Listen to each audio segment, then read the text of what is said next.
Bonjour à toutes et à tous et bienvenue.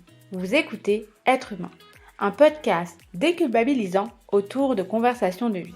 Cette émission, c'est pour toutes celles et ceux qui tentent chaque jour de devenir de bons êtres humains. Et Dieu sait que c'est difficile. Alors, à vous qui vous questionnez quotidiennement, qui avez envie de débattre et d'échanger, en toute bienveillance bien sûr, cet espace est fait pour vous. Je suis Virginie Falzen, aka Mademoiselle Vie, pour celles et ceux qui me connaissent via mes réseaux sociaux, et après plus de 10 ans de blog, il était temps d'ouvrir le champ des possibles en débattant de la vie dans un espace non limité par les mots.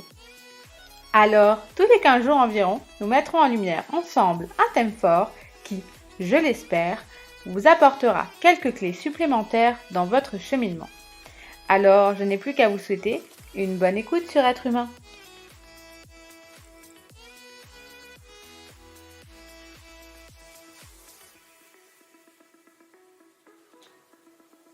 Bonjour à toutes et à tous et bienvenue dans ce deuxième épisode de Être humain. J'ai brièvement évoqué le sujet qui potentiellement pourrait être dans ce deuxième épisode lors du premier. Si vous avez prêté attention, roulement de tambour, on va parler de véganisme. Oui, parce qu'en plus d'être écolo, la meuf est végane et donc la meuf a tout pour elle. Tout pour être apprécié de tous, ou pas, qu'on se le dise. C'est un parcours du combattant d'être végane et c'est plein de doutes, vraiment beaucoup de doutes, beaucoup de questionnements, des fois même de la culpabilité, beaucoup d'imperfections et d'erreurs. Bref, être végane, c'est pas une mince affaire, mais avant de rentrer dans le vif du sujet, petit rappel de définition utile. Je sais qu'en théorie, vous n'allez pas avoir besoin de moi pour trouver des définitions, mais je me dis que si vous tombez sur ce podcast et que vous ne connaissez pas la différence entre les différents termes qui existent autour du véganisme, ça sera peut-être utile finalement. Vivi Wikipédia, enchantée.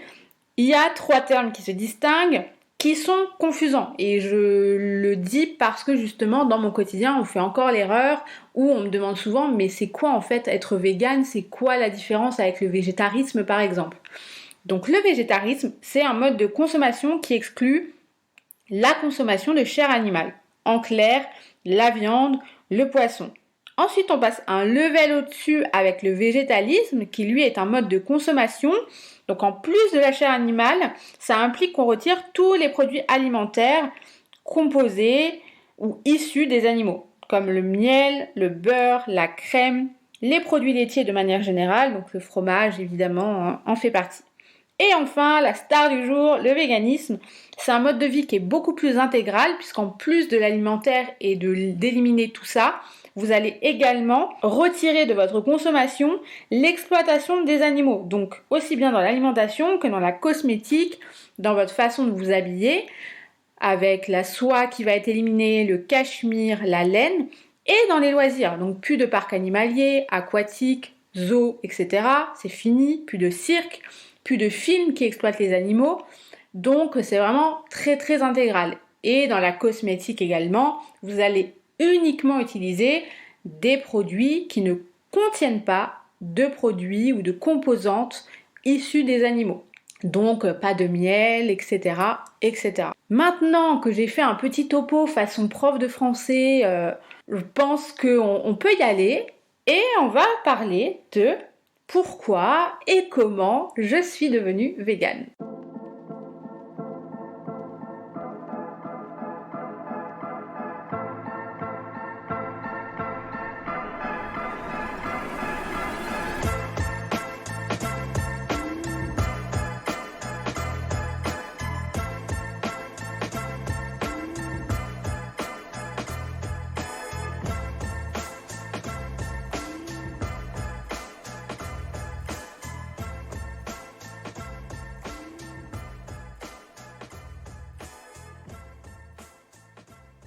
À titre perso, je ne suis absolument pas devenue végane pour la cause animale ou la cause environnementale. En tout cas, pas au départ du tout.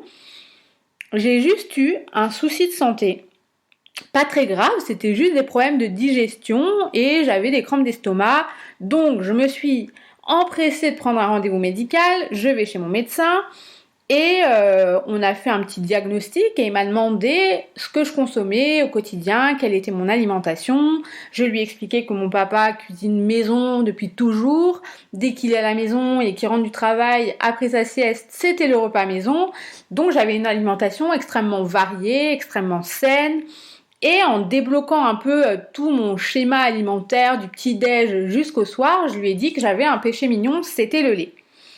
Et il m'explique que en soi, consommer un verre de lait, c'est pas grave, mais du coup, il en vient à me demander si j'en consomme beaucoup.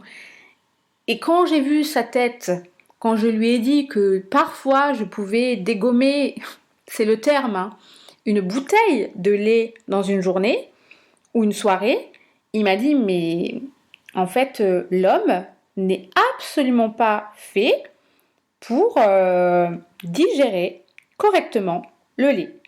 En gros, le lait, c'est fait pour les veaux, donc ta consommation, c'est un truc qui va pas du tout. Et soit tu changes, soit tu vas potentiellement avoir des problèmes de santé, clairement.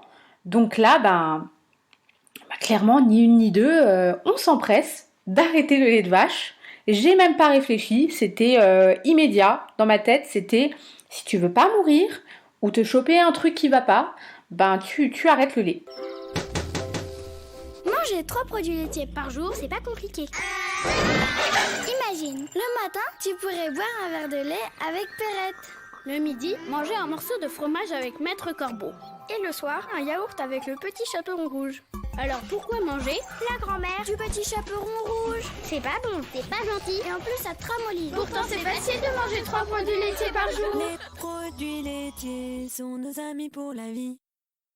Et là, je me suis dit, on m'a menti en fait.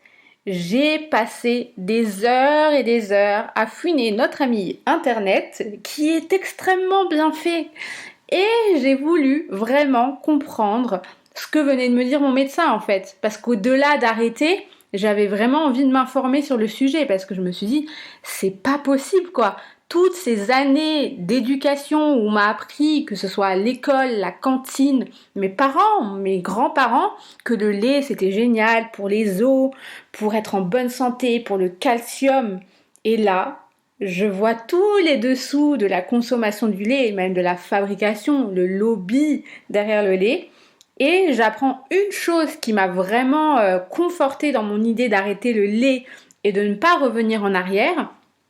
C'était que les pays les plus gros consommateurs de lait sont aussi parmi les pays les plus victimes de la maladie des os, aka l'ostéoporose. Sympa, c'est sympa. Donc l'arrêt du lait, c'était devenu une évidence et je n'ai pas cherché à revenir en arrière. Jamais. Et le problème, c'est que mon questionnement, il s'est poursuivi. Je ne me suis pas arrêtée au lait parce que je me suis dit, si c'est ça pour le lait, c'est potentiellement ça pour les produits laitiers de manière très générale, c'est potentiellement ça pour les animaux. Et j'ai vrillé, vraiment. Et en allant encore plus loin, j'ai découvert un reportage qui s'appelle Earthlings de Sean Manson. Âme sensible, vraiment, abstenez-vous. Je pense qu'on sait tous ce qui se cache derrière nos assiettes, mais quand on regarde ce documentaire, vraiment, ça prend un autre sens. De toute façon, l'être humain n'est pas fait pour être carnivore. Ça, c'est important de le savoir. Notre intestin d'abord est beaucoup trop long, donc la viande y séjournerait trop longtemps, il stagnerait trop longtemps.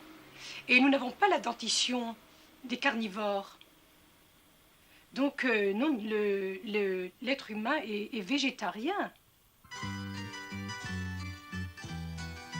Cela vous étonne peut-être, mais nous commençons par manger les fruits en début de repas, parce que le fruit contenant de l'eau, ça nous permettra de boire moins pendant le repas, et c'est aussi pour faciliter la digestion.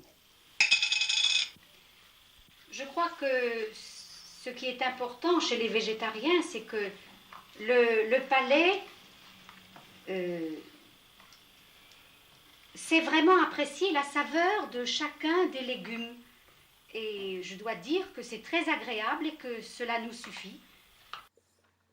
À la différence de l'extrait Ina de 76 que vous venez d'entendre, ma réalité à moi, de vegan dans les années 2000, c'était très compliqué, plus pour les autres que pour moi, parce que je suis issue d'une famille italienne, des deux côtés, que la viande, le fromage, c'est une institution, ça fait partie de mon éducation, j'ai été élevée avec ces aliments comme étant au centre du plaisir dans ma famille, mais j'ai toujours été sûre de moi dans ce cheminement, parce que les images des documentaires, les extraits de choses que j'avais entendues, écoutées, lues, me revenaient à chaque fois comme une évidence en pleine face, et du coup, ça brisait les questionnements, ça brisait les doutes surtout, et c'était continuel. Juste, il suffisait que je me remémore le documentaire de Halflings, entre autres,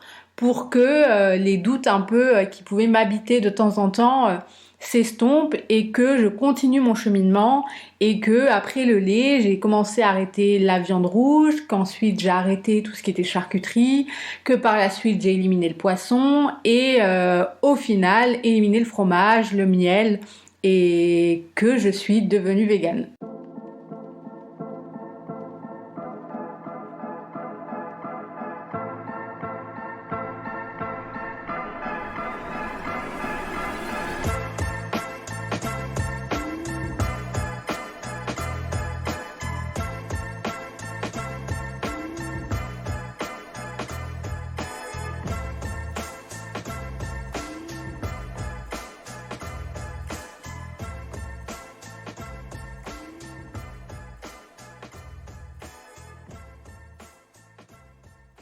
Le problème avec le véganisme, c'est qu'on n'a jamais été habitué à ce mode alimentaire, et de ce fait, on a plein de questions qui arrivent tout au cours du cheminement. La première question que je me suis posée quand je suis devenue végane, et qui m'a permis justement d'être sûre de ce choix et de ce nouveau mode de vie, ça a été: est-ce que j'aurais été capable de tuer les choses que je vais être amenée à manger? Est-ce que moi, si demain on me dit l'industrie agroalimentaire n'existe plus, pour te nourrir, tu vas devoir toi-même tuer les animaux.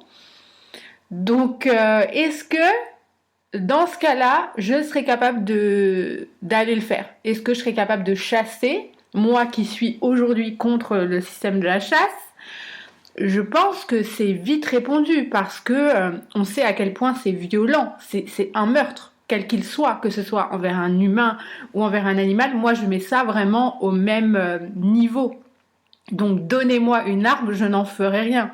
Je vais peut-être pouvoir parfois détester des gens dans ma vie, mais à aucun moment, même s'ils ont accompli le truc le plus terrible au monde, je ne serais capable d'utiliser une arme qu'on mettrait entre mes mains. Je ne sais pas pour quelle raison certaines personnes ont cette puissance mentale et cette folie qui leur fait passer ce cap, mais pour moi, être humain, animal, c'est exactement la même chose, et je serais donc incapable de tuer. Et je me suis posé cette question quand j'ai lu une espèce d'article d'un philosophe en fait, très ancien, qui a écrit Manger la chair, qui s'appelle Plutarque, et qui se pose cette question. Et une question évidemment qu'on ne se pose pas avant d'être végane. À aucun moment lorsque j'étais omnivore, je me disais de toute façon un jour je les tuerai moi-même. Non, enfin, je ne savais même pas comment se passait le cheminement de l'industrie agroalimentaire. Je fermais sûrement les yeux sur comment ça se produisait, parce que vu que l'industrie le fait pour nous, à aucun moment on va se poser la question de bientôt ce sera nous qui allons le faire. Donc ça a été vraiment une question qui a d'autant plus confirmé mes choix. Et en lien avec ce premier questionnement, il y a eu celui de se remettre en question par rapport à toutes les personnes qui pouvaient dire, comme moi, la phrase « j'adore les animaux ». Et c'est le cas. J'adore les chiens, j'adore les chats, j'adore les animaux de mes amis, même si je n'en ai pas chez moi, par contrainte de temps, etc. Mais je me suis dit, c'est complètement antinomique finalement de dire « j'adore les animaux, je les respecte, j'en prends soin ». Et de l'autre côté, d'aimer manger la viande et du coup, manger des animaux.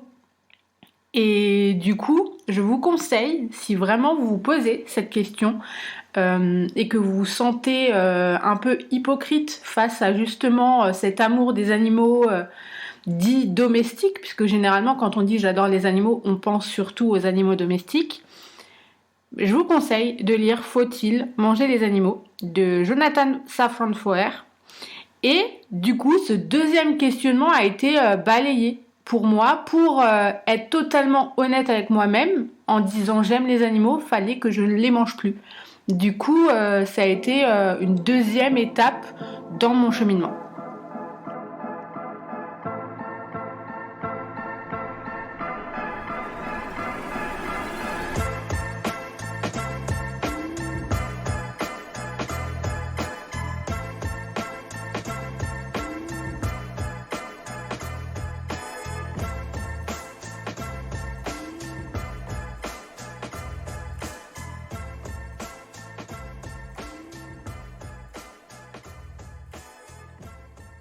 Mais mon plus gros questionnement et la question qu'on m'a posée pendant des années, ça a été « mais est-ce que tu es capable de vivre avec celles et ceux qui ne sont pas véganes ?» Alors la réponse est très simple puisque je l'ai vécu pendant des années et je le vis encore. La réponse est oui. Ma famille est omnivore entièrement. Mes amis à 98% sont omnivores et j'ai vécu en couple pendant 8 ans et demi avec quelqu'un qui était omnivore. Alors je n'ai pas été végane pendant les 8 ans et demi. Je pense qu'en année, je ne compte même pas, mais il y a au moins 5 ans, au moins 5-6 ans. Et j'ai vécu très simplement avec cette personne et je vis encore avec mes amis, ma famille, mes proches, très simplement. De toute façon, la règle est simple chez moi et c'est ce qui fait que ça marche et que je suis capable de vivre avec ces personnes au quotidien, c'est que je ne porte aucun jugement. Déjà parce que j'ai été omnivore pendant des années et que je ne me verrai absolument pas juger les personnes en face de moi. La deuxième règle que je m'impose et qui est très facile à appliquer pour moi parce que c'est ma personnalité, c'est que j'informe beaucoup les gens quand ils me posent des questions, même si les questions sont redondantes, qu'elles sont remplies de clichés parfois, parce que ça m'arrive aussi souvent. J'informe, je donne des arguments, je conseille des bouquins, je conseille des documentaires, je précise pourquoi, qu'est-ce qui m'a fait arrêter, je précise ce que m'avait dit mon médecin à l'époque. Donc du coup, j'explique vraiment la base sans aucune animosité. Et ça, c'est pour moi très important. Et je sais que certains véganes trouveraient que je ne suis pas une bonne végane parce que je suis capable de ne porter aucun jugement face à l'assiette des gens en face de moi. Je suis capable de manger en face de quelqu'un qui va manger du saucisson, de la viande, du poisson, du poulet, sans jamais lui faire une seule réflexion. Contrairement à certains véganes qui ne peuvent pas, qui ne sont absolument pas capables, ou que si même ils étaient capables de le faire, ils seraient obligés de faire une réflexion, parce que là, ça leur semble impensable. Mais je n'ai vraiment pas cette difficulté-là. Moi, j'estime qu'il faut porter la conviction, déjà, pour arriver à ce cheminement et pour arriver à décider de devenir végane. Si tu ne portes pas la conviction, je suis persuadée que c'est impossible de le devenir. Très sincèrement, à moins d'un déclic, parce que pour moi ça a été le lait de vache qui a été mon déclic et qui ensuite s'est transformé en véritable conviction pour la cause animale et environnementale, mais si je n'avais pas eu ça, je serais peut-être toujours omnivore aujourd'hui. Et c'est un fait. Donc pourquoi je viendrais juger les gens en face de moi qui ne portent pas la conviction, qui n'ont pas spécialement de problèmes de santé, qui se nourrissent très bien, qui aiment, qui ont ce plaisir de manger de la viande ou autre. Donc ça a été assez facile pour moi et ça le reste, même si évidemment ça ne veut pas dire que quand je vois quelqu'un manger de la viande, je ne pense pas à l'animal. Je ne pense pas au négatif de ce qu'il y a dans son assiette, mais je ne diffuse pas cette info. À aucun moment je ne vais dire t'as pas honte, t'es en face d'une végane et tu bouffes un animal mort. Ça ne me viendrait mais tellement jamais de la vie à l'esprit de faire ça, parce que ce sont mes amis, c'est ma famille, et même si ça avait été des inconnus, je trouve que c'est un manque de respect, parce que la personne en face ne partage pas ses convictions, n'est peut-être pas au fait, même si on dit tout le temps que c'est impossible d'ignorer ce qui se passe, mais peut-être que les personnes en face ne sont malgré tout pas au fait de ce qui se passe dans l'industrie agroalimentaire, et il faut le comprendre, et c'est pourquoi la communication hyper fluide, agréable, un échange, un débat est importante. Pour moi, c'est la clé et c'est peut-être ce qui fera évoluer les mentalités. D'ailleurs, moi, je l'ai constaté dans mon quotidien. Il y a plein de gens autour de moi à qui j'ai appris des choses, plein de gens autour de moi qui consomment un petit peu moins de viande, qui vont consommer de la viande quand ils vont au restaurant, de la viande de meilleure qualité, mais mieux sélectionnée, etc. Ça reste évidemment, je précise, de l'animal qui a été effectivement abattu, mais ils ont fait l'effort. Peut-être pas pour moi, mais peut-être que mes arguments ont eu un sens à un moment donné et ça a fait un petit cheminement dans les petits cerveaux de chacun qui a fait qu'aujourd'hui ils vont consommer beaucoup mieux, beaucoup moins, avec une meilleure qualité, un meilleur sourcing, plus local, plus de saison. Et ils vont faire les efforts parce qu'on aura échangé dans le respect. Est-ce que vous pensez sincèrement qu'en agressant les gens sur quelconque sujet, que ce soit le véganisme ou tout autre sujet que vous portez dans votre cœur, est-ce qu'en agressant les gens vont avoir envie de changer ? Moi, personnellement, quand on m'agresse sur quelque chose, qu'on m'impose une opinion que je ne partage pas et dont je ne maîtrise pas forcément les codes, je n'aurais pas envie d'adopter ce mode de vie parce que tu auras tenté de me l'imposer, parce que tu m'auras jugé, que tu auras eu un propos irrespectueux envers moi. Et du coup, je pense que le respect fait que ça a été facile et ça reste facile chaque jour pour moi d'être végane entourée d'omnivores. Bonjour, ça va ? T'es encore là ou t'es déjà en train de mettre un petit commentaire de pas content en dessous de la vidéo ? Alors on te le dit tout de suite, cette vidéo ne reflète pas forcément la vie de Topito. Moi-même, je suis même pas vegan. N'empêche, j'ai déjà parlé à plein de véganes et entre deux brocolis, il se trouve que les mecs ont plein d'arguments sensés et que souvent à la fin de la discussion, toi il te reste que ouais mais la viande, c'est bon. Et c'est pas ouf. Donc je vais essayer d'en retranscrire quelques-uns en essayant de ne pas être absolument chiant. Allez, c'est parti. Numéro 8, faire la différence entre les animaux, c'est un peu con. Tu manges de la viande, mais pas de chiens parce que eux, ils sont mignons et intelligents. Alors déjà non, les chiens aussi sont cons comme la lune parfois, et une vache ou un mouton, ils ont autant de personnalité qu'un chien. S'il y en a une à côté de chez toi, donne-lui un nom, joue avec elle une semaine, on verra si après t'as envie de la défoncer. Et me dites pas qu'un petit lapin ou un petit canard, c'est pas aussi mignon qu'un petit chien. Ils font tous chialer pareil. Numéro 7, la planète te dira merci. Il faut beaucoup, mais alors beaucoup plus d'eau pour produire de la viande que pour des légumes. Et ça, c'est sans compter la bouffe qu'il faut donner aux animaux pour qu'ils deviennent eux-mêmes de la bouffe. Au final, c'est pas rentable cette connerie. Alors t'as beau t'auto-congratuler chaque fois que tu fermes le robinet quand tu fais la vaisselle, chaque fois que tu bouffes un steak, c'est comme si tu l'avais laissé couler pendant 10 minutes en dansant devant. Numéro 6, il y a bien sûr assez de protéines dans la bouffe végane. Lui, il bouffe que des graines et des brocolis. Lui aussi. Et même elle. Et très franchement, j'ai pas envie de me taper contre eux. Pourtant, j'ai fait de la savate, c'est pas le problème. Mais très clairement, c'est faux de croire que tous les véganes ressemblent à un vampire de 40 kilos. Après, il y en a. Je suis allé dans des conférences de véganes. C'est un peu comme Disney sans le fun, mais avec des brocos à la place. Et j'en ai croisé plein. Faites une pompe, les gars. Voilà. Vous servez pas la cause. Allez, une. Allez, on s'en fait une petite. Allez, une petite. Voilà, tu as doublé ton capital muscle. Numéro 5, les œufs et le lait, c'est pas genre cool comme industrie. Alors on croit tous que élever en plein air, ça veut dire que la poule elle est dehors au calme, qu'elle pond des œufs comme elle veut, ou que la vache se fait traire de temps en temps par un vieux berger entre deux bails de vaches. Mais comme tous les emballages, c'est un peu des conneries. Les yaourts, la laitière, tout le monde sait que c'est pas une vieille nonne qui les fait, et pareil, c'est pas grand-mère qui te prépare un bon café. Tu filmes la vraie vie d'une vache laitière, tu la mets en noir et blanc, c'est la palme d'or assurée tellement c'est triste comme un film hongrois. Merci beaucoup. Numéro 4, en fait c'est bon, faut essayer, c'est tout. Alors forcément quand on pense vegan, on pense tout de suite aux recettes qu'on connaît mais sans les produits animaliers, et c'est vrai que dans une quiche lardon courgette, si t'enlèves les œufs, le beurre, le lardon, le fromage, en gros il te reste une courgette. À table. Mais les végans, ils sont malins, ils ont trouvé une alternative à tous les plats que tu connais. J'ai personnellement bouffé du kebab, de la pizza et des spaghettis bolognaise vegan qui défoncent leur race. Donc ça existe. Et croyez-moi, je m'y connais en bouffe, ma matière préférée à l'école, c'était la cantine. Numéro 3, ça empêche pas de défendre d'autres causes. On entend souvent critiquer les végans parce qu'avec le nombre de problèmes importants dans le monde, c'est bête de se consacrer à un truc aussi futile. Et c'est vrai que j'attendrai qu'on ait réglé le problème qui fait que c'est trop chiant de mettre un accent sur le A majuscule sur un ordi avant de me consacrer pleinement au véganisme. Mais après faut arrêter, on peut très bien être contre le fait de bouffer des animaux, contre la faim dans le monde, contre le nucléaire, être pour le retour de Julien Lepers dans Question pour un champion, tout ça c'est des causes nobles, toutes pareilles. Numéro 2, l'homme préhistorique est un chasseur. Pas toi. Parce que l'argument qui revient tout le temps c'est « Ouais mais l'homme il a toujours chassé ». Et c'est vrai que les 3 plus balèzes de la tribu partaient en excursion pour se taper contre un mammouth. Ce qui est quand même différent que d'aller aux courses. Même s'il fait moins 10 et qu'on doit écouter Chéri FM, c'est quand même un peu moins chaud. On se moque de Gérard et de son haleine de cubi qui dézingue du cerf en forêt, mais il est au moins conscient de ce que ça fait de tuer ce qu'il bouffe. On chiale quand la mère de Bambi meurt alors que c'est un dessin, mais on donne du fric à ceux qui la butent tout le temps. Pas logique. Numéro 1, tu baiseras mieux. Selon une étude, les végans dégageraient de meilleure odeur, ont un meilleur goût et bénéficient d'une meilleure circulation sanguine. Et à force de bouffer des légumes, ils auraient plus d'énergie et donc plus d'endurance.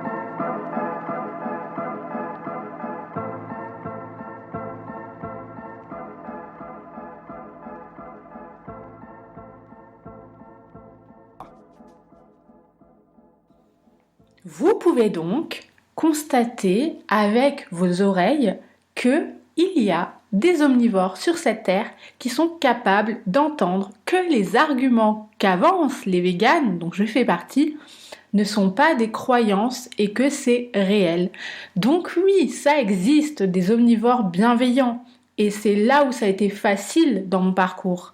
Par contre, là où ça s'est compliqué et là où c'est devenu un parcours du combattant, c'est avec les omnivores un peu moins sympas, un peu moins bienveillants, qui font semblant de ne pas vouloir comprendre les arguments qu'on leur avance et qui surtout vont te juger et te pointer du doigt en t'annonçant tout un max de clichés qui en plus sont tous autant les uns que les autres démontables.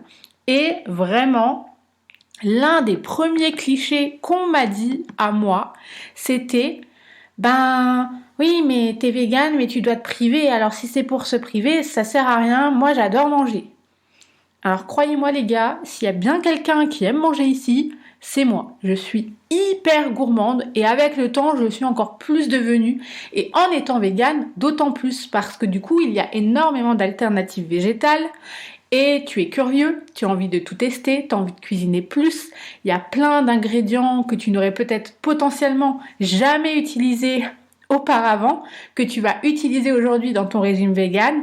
Et du coup, tu vas manger un peu plus, tu vas compenser en fait le fait que tu ne manges plus de viande en mangeant peut-être plus de pâtisserie pour certains ou plus d'alternatives végétales comme des fromages, des fausses viandes pour d'autres.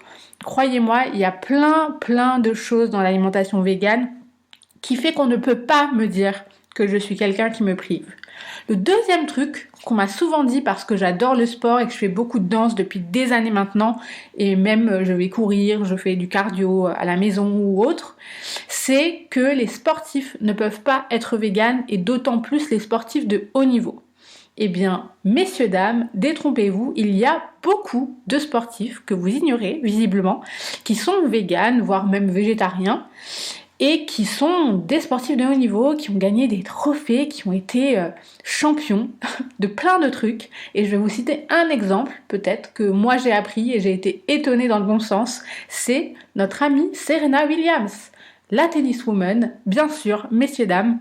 Et bien voilà, elle est végane et on peut pas renier, la meuf est quand même dans son domaine une grosse pointure. Donc les gars, vous inquiétez pas pour moi, je n'ai jamais fait un malaise en danse parce que j'étais végane. Si j'ai fait un malaise, c'est soit parce que j'avais pas mangé, pas assez bu, qu'il faisait trop chaud ou que il y avait autre chose quoi. Mais le véganisme n'est pas une cause et ni quelque chose qui m'empêchera de faire du sport. C'est une excuse peut-être que vous vous trouvez.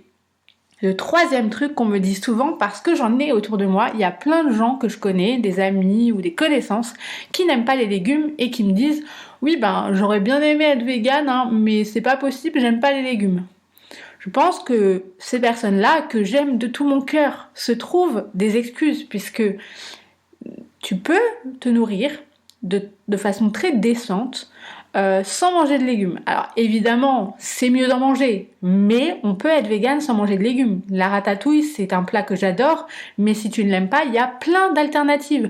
Tu peux même uniquement te nourrir de pizza et burgers véganes si tu le souhaites. Il y a vraiment énormément de choix. Il y a même beaucoup plus de choix et de variétés, contrairement à ce que vous pouvez penser si vous êtes omnivore et que vous ne croyez pas spécialement au régime vegan, mais plus d'alternatives, plus de variétés. Donc clairement, c'est juste qu'il faut avoir plus de curiosité que la normale, s'intéresser, se rendre dans des boutiques et des magasins spécialisés pour voir ce qu'il est possible de faire. Et puis évidemment, Internet est une mine d'or pour trouver plein de recettes. Un truc aussi qu'on m'a déjà dit un petit peu moins souvent, mais que j'entends de temps en temps, c'est que le véganisme, c'est un peu comme une secte, quoi. T'es obligé d'être excessif ou extrémiste pour être végane. C'est faux, la preuve, j'ai vécu presque 8 ans et demi avec un omnivore, toute ma famille et tous mes amis sont omnivores, et pour autant, je leur ai jamais dit, venez rentrer, je suis dans la secte, changez, je ne les ai jamais hypnotisés, je n'ai jamais essayé de faire de prosélytisme ou de les convaincre ou persuader. Tout va bien, chacun vit correctement et nous vivons ensemble en paix avec nous-mêmes. Les gars, je vous assure, ça n'existe pas. Il y a plein de sectes dans ce monde, certes, mais celle-ci, non, ça va. C'est juste un mode de vie comme un autre, comme quelqu'un qui serait intolérant au gluten. Il n'y a pas une secte d'intolérants au gluten, les gars. Enfin, en tout cas, je la connais pas. Et, attention, celui-ci, c'est mon cliché préféré. Oui, mais l'homme, il a toujours chassé. Et on a toujours mangé de la viande depuis la nuit des temps. Et patati et patata. Les gars, c'est pas un argument. Par chance, on vit dans un monde qui évolue beaucoup et on peut faire autrement. Et je pars du principe que si aujourd'hui on peut faire autrement, donc manger mieux, manger sainement, en respectant les humains, la planète, le monde, l'environnement, les animaux, eh bien faisons, on nous donne la possibilité là. Donc si on nous donne cette possibilité là, c'est que c'est possible comme son nom l'indique. Donc voilà, quand on a envie, en tout cas, quand on le souhaite, pourquoi on ne changerait pas son mode de vie dans l'alimentation et le reste ? On m'a laissé ce choix, j'ai décidé d'être végane, et voilà. Et surtout, se dire, depuis la nuit des temps, on a fait ça, croyez-moi, en s'informant, en devenant végane, on se rend compte que c'est pas la réalité. En fait, les hommes, à l'époque, ils se nourrissaient de ce qu'ils trouvaient. C'est-à-dire que le plus fréquent et le plus facile quand ils allaient regarder un peu ce qui se passait autour d'eux, c'était des végétaux qu'ils trouvaient, parce que c'était très facile. Il suffisait de ramasser les plantes, les baies, et la profusion qu'on connaît aujourd'hui avec la viande n'existait absolument pas. Fallait avoir les outils, il fallait être capable de trouver les animaux, et du coup, c'était pas si évident justement de chasser et de trouver de la viande. Un autre cliché qu'on dit souvent, alors ça c'est aussi l'un des plus fréquents avec le précédent, c'est que les véganes mangent de l'herbe et des graines et que voilà, c'est pas du tout un régime alimentaire correct en tout cas. Eh bien, encore une fois, spoiler, c'est faux. Les gars, je le disais juste un petit peu précédemment, je me nourris nettement mieux depuis que je suis végane parce qu'il y a 1 milliard d'alternatives. On mange beaucoup plus varié, plus diversifié. Je suis toujours aussi gourmande, voire plus qu'avant. Et est-ce que vous pensez vraiment qu'on serait encore en vie si on se nourrissait exclusivement d'herbes et de graines ? Je pense qu'on serait une bonne team de carencés et que on ne serait plus de ce monde. Mais la preuve, il existe plein d'ingrédients protéinés qui nous permettent de rester en bonne santé et de manger hyper varié. Et j'en viens du coup à cet argument absolument imparable que les omnivores adorent te foutre dans la face. Tu es forcément carencé lorsque tu es végane. Eh bien, chaque régime alimentaire, que vous soyez omnivore, sans gluten, végane, végétarien, peu importe, peut engendrer des carences. Ce n'est absolument pas un truc réservé aux véganes d'être carencés. Si vous ne vous nourrissez pas de manière variée et saine, vous pouvez avoir des carences. Donc, amis mangeurs de viande ou de poisson et que sais-je, vérifiez vos carences. Vous pouvez tout à fait manquer de fer ou de protéines. Et je vous l'apprends visiblement parce qu'il y a plein de gens, quand je leur dis ça, ils me disent « mais c'est pas possible, je mange de la viande et des légumes, je ne peux pas avoir de carence, mais toi par contre, oui ». Eh bien, rassurez-vous, je fais des analyses. Au début, je faisais des analyses de sang. Mais on m'a dit que c'était pas assez fiable, donc on est passé à des analyses urinaires qui sont apparemment plus précises en termes de vérification des carences, et je n'ai pas de carence. Ça m'est déjà arrivé à mes débuts ou lorsque je ne prenais pas de complément B12, mais j'y reviens juste après. Mais globalement, quand tu respectes ton régime, que tu manges sainement et varié, t'as pas de problème. Vraiment, ça ne peut pas arriver. Vraiment, c'est quelque chose qui est vraiment dans les têtes, mais qui devrait en sortir. Tu peux donc être omnivore et être carencé. C'est juste que les véganes doivent se complémenter en B12 parce que la B12, c'est une bactérie qui est présente dans les sols et vu que les sols sont en train de s'appauvrir, vu l'état de la planète, etc., il n'y en a presque plus. Donc déjà, même les omnivores en soi pourraient potentiellement prendre de la B12. Mais vu que nous, on ne consomme pas de produits animaux, donc par exemple quand les vaches broutent l'herbe et mangent un peu de terre et tout, elles se nourrissent en B12. Donc c'est comme ça que les omnivores parviennent à avoir un peu de B12. Et du coup, nous, on n'a pas ça, donc on prend des compléments en B12. Mais si on respecte ça, il n'y a vraiment aucune raison. Je vous assure, les gars. Un autre cliché, l'un des derniers auxquels j'ai dû être confrontée et auquel je suis encore confrontée, c'est que les véganes sont un peu hypocrites parce que les carottes, elles souffrent. Alors je ne vais pas me moquer parce que je sais pourquoi vous dites ça, parce que si on tue l'animal, on arrache le légume ou le fruit de sa terre ou de son arbre et potentiellement ça vous rassure peut-être de vous dire que les véganes vont faire quelque chose de mal. En tout cas c'est comme ça que moi je l'interprète. La seule réponse que je peux vous faire, c'est que les animaux ont un système nerveux en fait, ils ont des émotions, ils ressentent des choses, ils ont un corps, des organes construit différemment en fonction de l'animal par rapport aux êtres humains, mais globalement on peut tout à fait se comparer à l'animal dans son entièreté. On a un cœur, ils ont un cœur, on a des poumons, etc., etc. Les carottes ou les légumes, de manière générale, on prend souvent l'exemple des carottes, mais ça concerne, je pense, tous les fruits et les légumes qui sont sur Terre, n'ont pas de système nerveux. Donc quand on les arrache à leur terre, elles n'ont pas d'émotion, elles ne ressentent rien. Du coup, je pense que l'argument n'est plus valable à partir du moment où on sait que il n'y aura pas de douleur, comme l'animal pourra tout à fait, au même titre qu'un être humain, voir et ressentir ce qui va lui arriver. Quand des vaches sont entassées ou des poules dans leur cage ou des cochons dans leurs espèces d'abris dans le noir absolu à attendre la mort, croyez-moi qu'ils savent ce qui va se passer. Ils le savent puisqu'ils voient la violence. C'est des actes qui sont violents et du coup, on les pousse, on les maltraite, on les frappe pour qu'ils obéissent. Donc oui, ils ont une pensée, ils ont un cerveau et ils ressentent des émotions comme nous pouvons ressentir des émotions.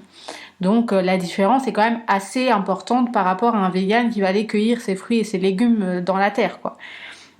Ça c'est sûr et certain. Je pense que je peux pas dire d'autre chose de plus pour potentiellement vous convaincre que la comparaison me semble assez ridicule parfois.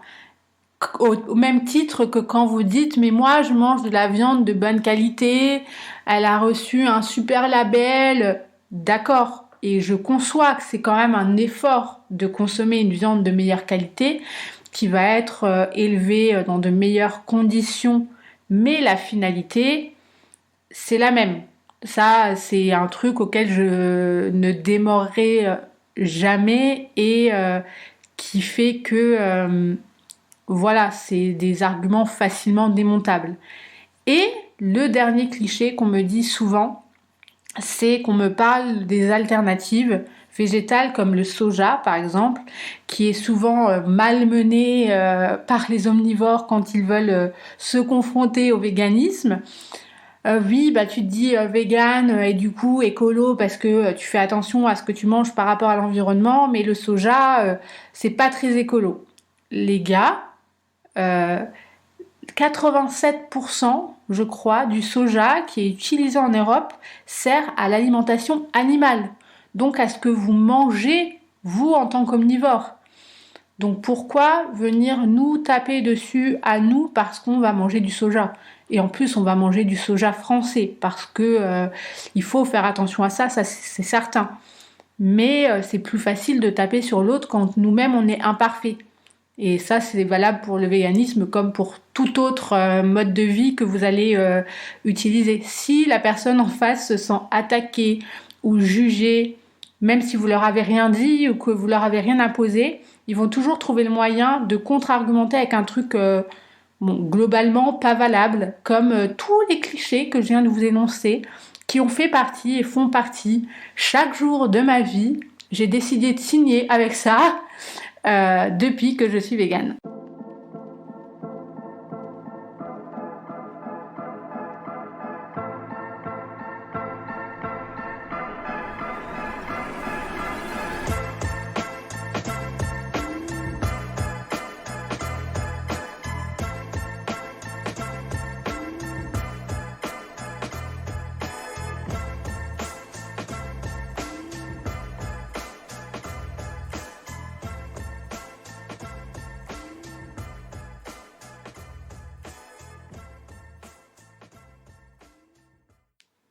Merci d'avoir écouté Être Humain. Si vous aimez l'émission, rendez-vous sur Instagram, êtrehumain_podcast et sur les différents réseaux sociaux partagés avec vous dans la description.